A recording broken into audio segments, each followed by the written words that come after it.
Ang programang ito ay rated SPG. Striktong patnubay at gabay ng magulang ang kailangan. Maaaring may masiselang tema, lengguwahe, karahasan, sexual, horror o droga na hindi angkop sa mga Gusto ko si best friend. Tsaka si Lynette. Hindi ka papay.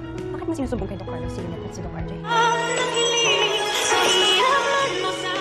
Narito na nga ang ating pakaabangan ngayong Sabado sa Abot Kamay na Pangarap.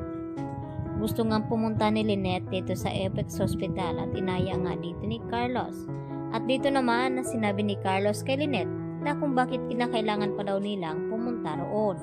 At ang sagot naman dito ni Lynette sa kanya na kinakailangan daw ay nasa tabi niya itong si Annalyn upang paghahalang na rin dito nga kay Don Pepe dahil kinakailangan na manalangin nga sila upang mabilis makarecover itong si Don Pepe.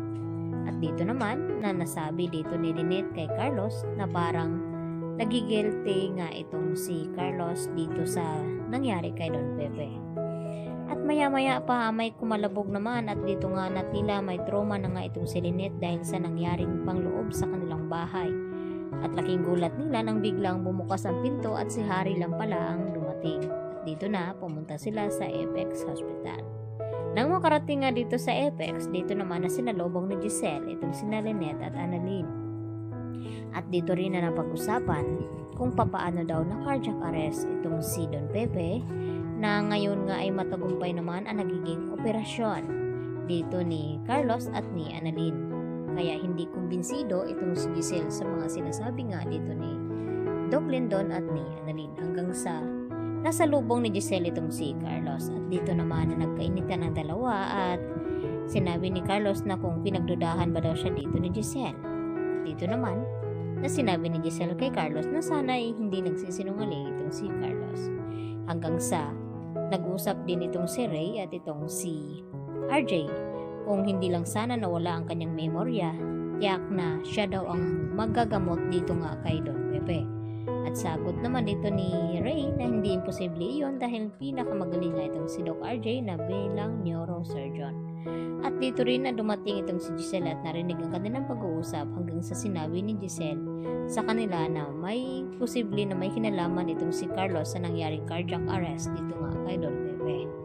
At nagtanong itong si RJ na kung paano may kinalaman itong si Carlos na ngayon nga ay sila ang nag-opera dito sa ICU kay Don Pepe.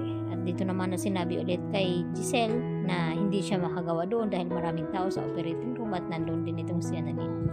Samantala dumating naman itong si Zoe at nagtataka itong si Annalyn na kung bakit nakaitim ang suot ni Zoe. At dito naman nagkakasagutan ang dalawa na anong pakialam daw dito ni Annalyn kung bakit magsusuot siya ng itim. Hanggang sa umalis itong si Zoe dahil hindi niya kayang marinig ang mga usap-usapan ng mga tao roon na parang siya daw ang sinisisi. Hanggang sa nakaupo itong si Zoe at dito naman na pumapasok sa kanyang isipan at narinig niya ang boses dito ni Don Pepe na parang mababaliw na nga itong si Zoe hanggang sa nakita niya itong si Annalyn at pinagbibintangan niya ito at nagawa nga sakta ni Zoe itong si Annalyn dahil ginagaya daw ni Annalyn di umano ang boses dito ni Don Pepe upang takutin daw itong si Zoe. Kaya nagtataka naman itong si Annalyn na kung bakit ganun ang kinikilos dito ni Zoe na parang wala nga ito sa sarili at parang nababaliw na nga. Nagpapahalata na nga na hindi kaya ng konsensya ni Zoe na manatili doon na siya nga ang dahilan na kung bakit nakumatos nga itong si Don Pepe. At ang kasunod nito ay dumating naman itong si Moira at dito naman na amoy ng alak ni Giselle. At dito nagkasagutan ng dalawa. Samantala nakita naman ni Michael na nag-uusap itong si RJ at Lynette at agad din ay sinumbong dito kay Carlos.